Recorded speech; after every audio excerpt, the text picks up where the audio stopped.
वज़न फ़ाअल, जिसके जरिए खत्म कर दिया जाए उसको खातम कहते हैं, आलाए खत्म। और अल्लाह ने नबुव्वत को खत्म कर दिया है मुस्तफा के, इसलिए हमारे नबी खातम। ये कुरान की आयत, हदीस नंबर 1। और ये हदीस जो मैं पेश करने जा रहा हूं ये बुखारी शरीफ। अन अबी हुरैरा रज़ियल्लाहु अन्हु क़ाल क़ाल रसूलुल्लाह सल्लल्लाहु अलैहि वसल्लम ला तक़ूमु स्साअह हत्ता युबअस दज्जालून कज़्ज़ाबून क़रीबन मिन 30 व कुल्लुहुम यज़उमु अन्नहु रसूलुल्लाह। प्यारे नबी सल्लल्लाहु अलैहि वसल्लम फरमाते हैं, बुखारी शरीफ किताबुल फितन की हदीस है, आप सल्लल्लाहु अलैहि वसल्लम फरमाते हैं क़यामत नहीं आएगी जब तक 30 दज्जाल ना आ जाए। और वो दज्जाल का लफ्ज दज्ल से बना है, और दज्ल कहते हैं चीटिंग। दज्जाल का मीन्स चीटर, कज़्ज़ाबून लायर, वो झूठा होगा। और झूठ क्या होगा उसका? कुल्लुहुम यज़उमु अन्नी रसूलुल्लाह, हर शख्स ये कहेगा कि मैं अल्लाह का रसूल हूं, मैं अल्लाह का रसूल हूं। तो उसका ये कहना कि मैं अल्लाह का रसूल हूं ये झूठ है। नबी ने उस शख्स को झूठा करार दिया। पता ये चला कि हमारे नबी आखिरी नबी है।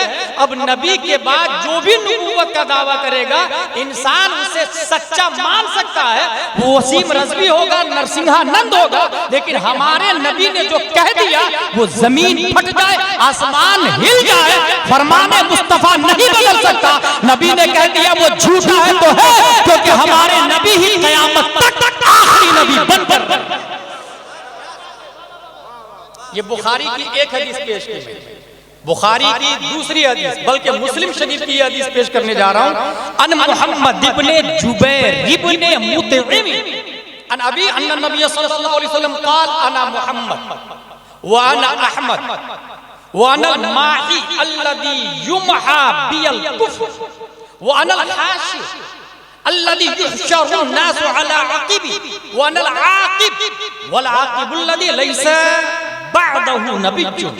नबी फरमाते हैं मैं मोहम्मद हूं। जुमला देखिए, मैं इस बात की दलील दे रहा हूं कि हमारे नबी आखिरी नबी। बुखारी ये मुस्लिम शरीफ, नबी फरमाते हैं मैं मोहम्मद हूं, मैं अहमद हूं, मैं माही हूं। माही का मतलब होता है जिसके जरिए कुफ्र का खात्मा किया गया। उसके बाद नबी फरमाते हैं मैं हाशिर हूं। हाशिर का मतलब यह होता है मैदान महशर में सबसे पहले मैं उठूंगा और मेरे पीछे लोग उठते हुए चले जाएंगे। नबी ने फरमाया वो अनल आकिब, मैं आकिब हूं। आकिब किसको कहते हैं? नबी खुद फरमा रहे हैं वल आकिबुल लज़ी लैसा बअदहु नबिय्युन। गोया नबी ने ये जुमला कि मैं आकिब हूं अगर इतना कह देते तो झूठे दावेदार तो खड़े थे ही। नबी ने उन झूठे दावेदारों के गाल पे जोरदार तमाचा लगाते हुए आकिब का माना भी बता दिया। वल आकिबुल लज़ी लैसा बअदहु नबिय्युन। मैं आकिब हूं। आकिब उसको कहा जाता है जिसके बाद कोई नबी ही नहीं। मुस्लिम शरीफ मैं आकिब हूं, मेरे बाद कोई नबी नहीं। दो हदीस पेश कर दी मैंने। तीसरी हदीस ये बुखारी की है, किताब ताबीर की। क़ाल रसूलुल्लाह सल्लल्लाहु अलैहि वसल्लम लम यबक़ा मिन अन-नबुव्वह इल्ला अल-मुबश्शिरात। क़ालू मल मुबश्शिरात? क़ाल अर्रुया अस्सालिहा। नबी फरमाते हैं सल्लल्लाहु अलैहि वसल्लम नबुव्वत में से अब कुछ नहीं बचा, क्योंकि मैं आखिरी नबी। नबी फरमाते हैं मैं आखिरी नबी, नबुव्वत में से कुछ नहीं बचा। हाँ, मुबश्शिरात बात। मुबश्शिरात क्या है? What is the definition of मुबश्शिरात? हुजूर सल्लल्लाहु तआला अलैहि वसल्लम से सहाबा ने पूछ लिया, सहाबा आपका लाख लाख शुक्र एहसान है कि आपने पूछ लिया, हम लोगों का मसला हल हो गया।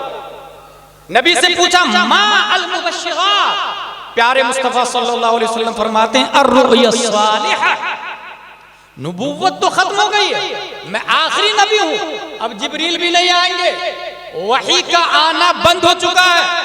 रब्बे कदीर जो जिब्रील को या माजी में दीगर नबियों के पास जिब्रील को रब भेजता था, अब जिब्रील नहीं आएंगे। अब सवाल यह है कि कहीं जरूरत पड़ेगी तो आएगा कौन? जरूरत पड़ेगी किसी पैगाम को भेजने की, रब की तरफ से बंदों के पास में पैगाम भेजना, खड़गपुर के किसी आशिक रसूल के पास न्यूज भेजना, कोलकाता, मुंबई, हैदराबाद के किसी आशिक रसूल के पास खबर भेजनी है। रब्बे कदीर इसके लिए जिस तरीके को बाकी रखा है, हदीस में आया अर्रुया सालिहा, वो नेक ख्वाब है, नेक ख्वाब। जब रब किसी के पास कोई खबर भेजने का इरादा फरमाएगा तो वहां के नेक बंदे के ख्वाब के जरिए बता देगा कि ये काम सही, ये गलत है, तुम ये करो और ये मत करो। तो इस तरीके से माजी में जो काम जिब्रील वही के जरिए किया करते थे, अब रब वो काम ख्वाब से किया करता है। अब रब वो काम ख्वाबों के जरिए। ये है लम यबका मिनन नुबुव्वा, ये तीसरी हदीस हो गई। चौथी हदीस, और ये हदीस भी बुखारी की है। अब देखिए इस हदीस में आखिरी नबी की दलील देखिए। हुजूर सल्लल्लाहु अलैहि वसल्लम फरमाते हैं, इन्ना मिस्ली इन्ना मसली व मसलल अंबिया मिन क़ब्ली करजुलिन बन्ना बैत फअहसनहु व अजमलहु इल्ला मौदिअ लबिना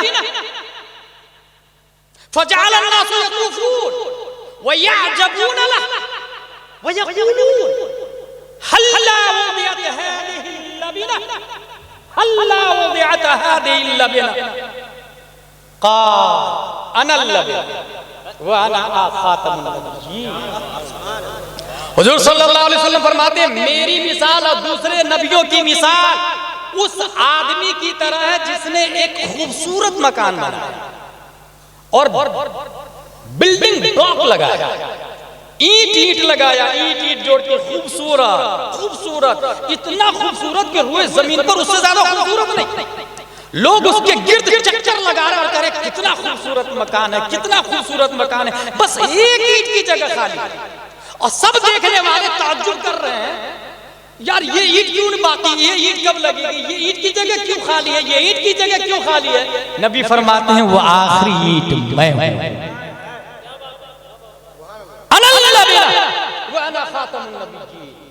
और वो आखिरी ईंट लगी, वो मकान कंप्लीट हो गया।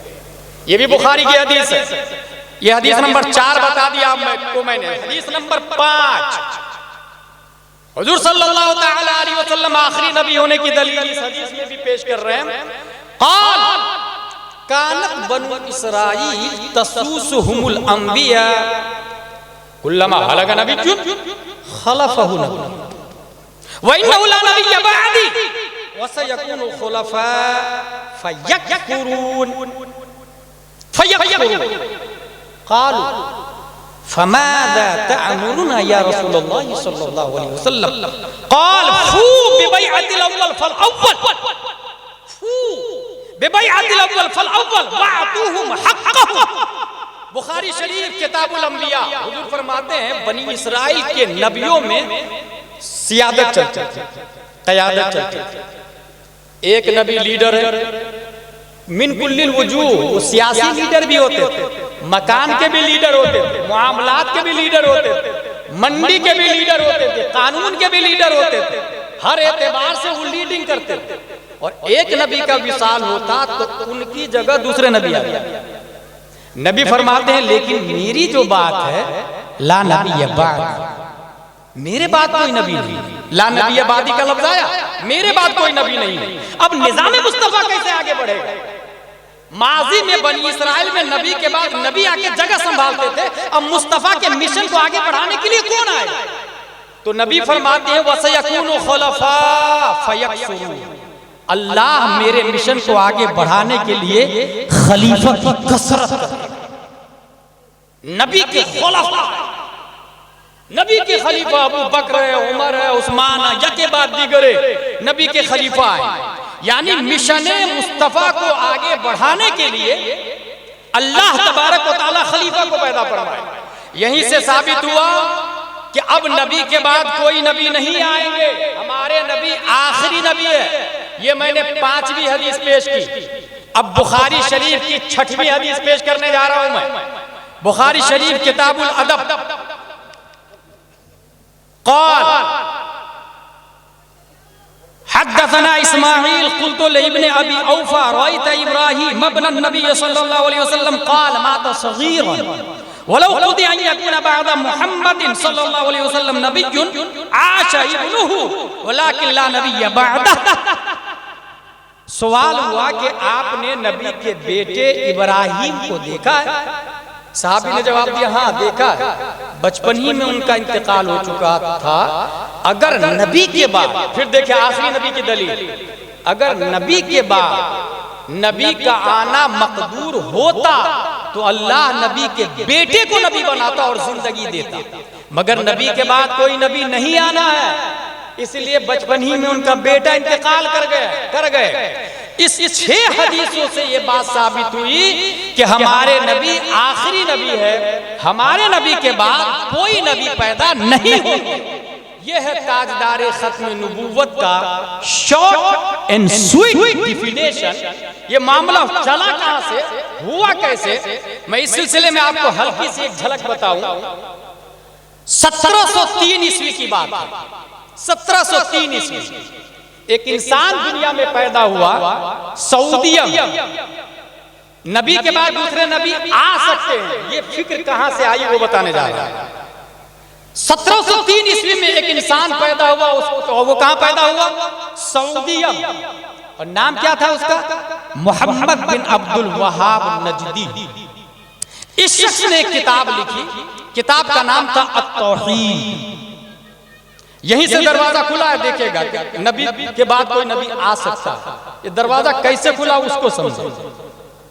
1703 में मोहम्मद बिन अब्दुल वहाब नजदी किताब तौहीद, उसने उस किताब में एड़ी चोटी की ताकत लगा दी तौहीद पर दलील देने और ताज़ीमे नबी को घटाना।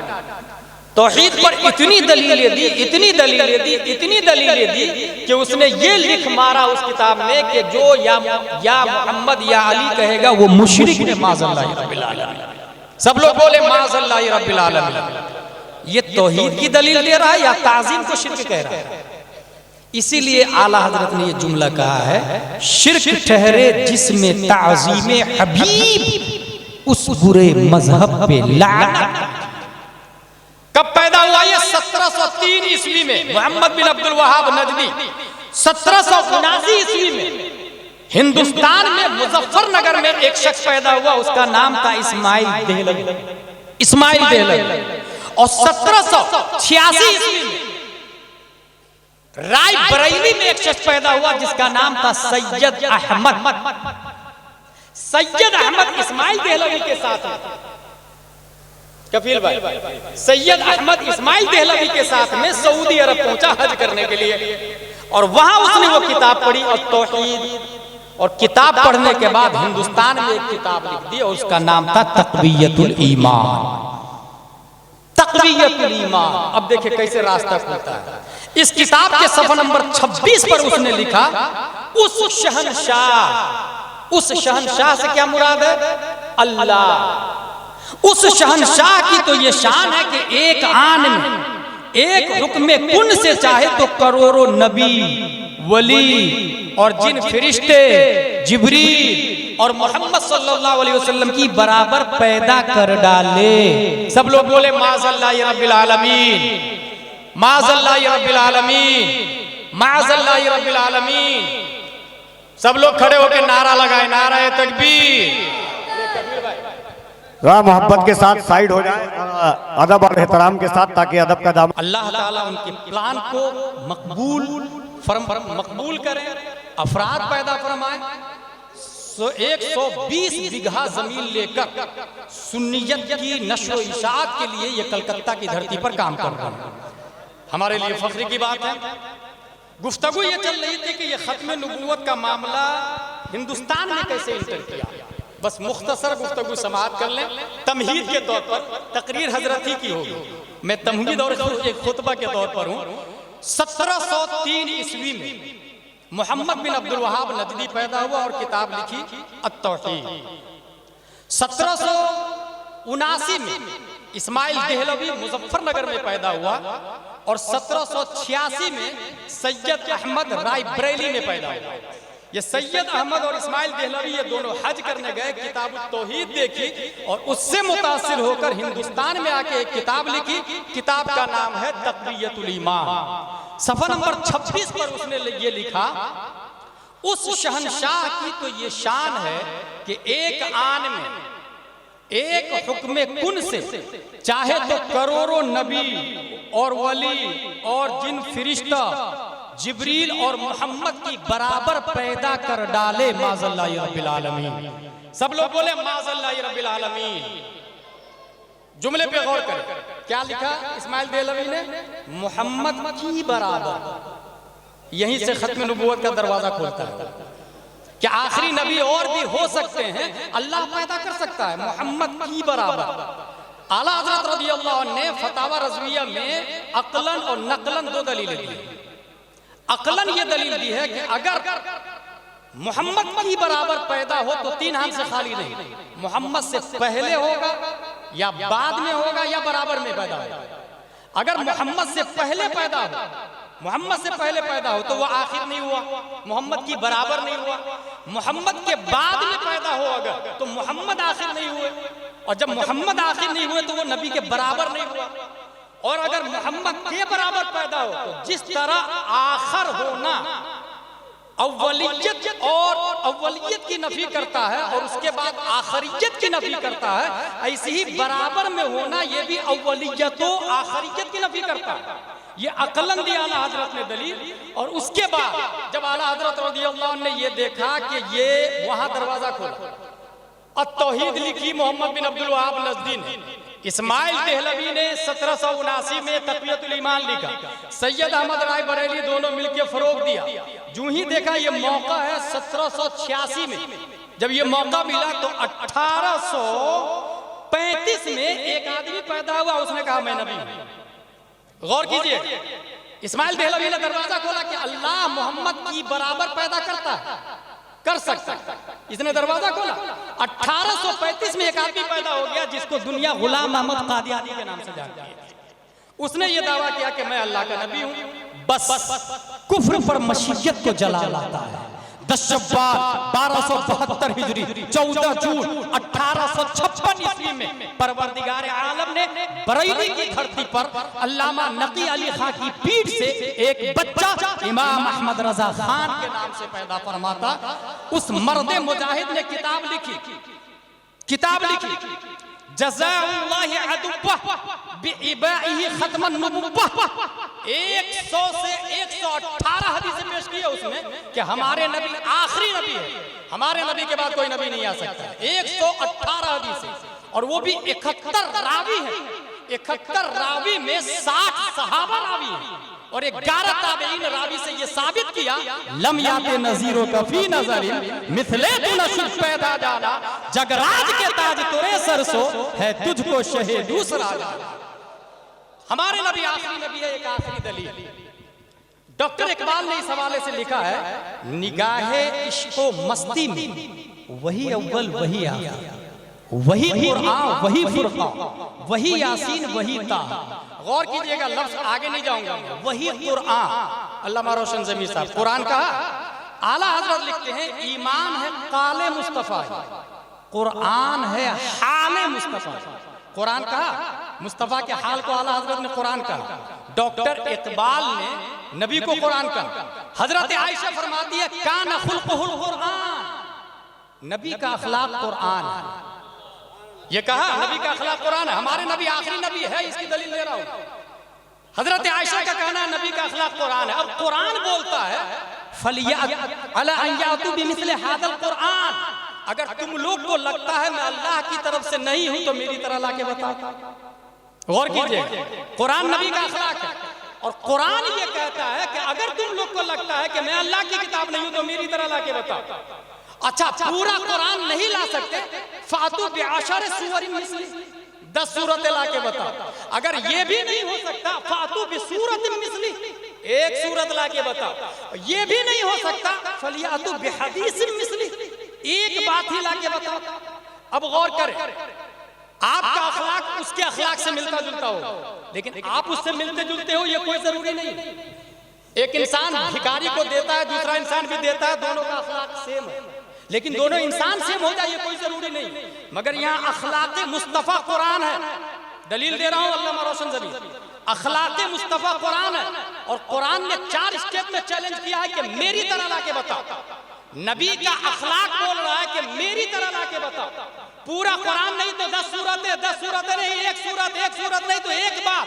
अब गुलाम बोलता है कि जब अखलाक का जवाब नहीं तो साहिब अखलाक का जवाब कौन कैसे ला सकता है? इसलिए अगर ताकत है तो नबी की जात की तरह ला के बताओ, अगर जात नहीं ला सकते तो नबी के चेहरे की तरह ला के बता दो। वो कमाल हुस्न हुजूर है कि गुमान नक्शे जान है। चेहरे मुस्तफा का जवाब नहीं ला सकते तुम, अंगुष्ठे मुस्तफा का जवाब ला के बता दो। नूर के चश्मे लहराए दरिया बहे, उंगलियों की करामत पे लाखों सलाम। तुम अंगुष्ठे मुस्तफा का भी जवाब नहीं ला सकते। मेरा दावा है कि नाखूने मुस्तफा का जवाब ला के बताओ। ईद मुश्किल कुशाई के चमके हिलाल, नाखूनों की बिशारत पे लाखों सलाम। जब नाखून का जवाब नहीं ला सकते तो ज़ाते मुस्तफा का जवाब क्या होगा? और जब ज़ाते मुस्तफा का जवाब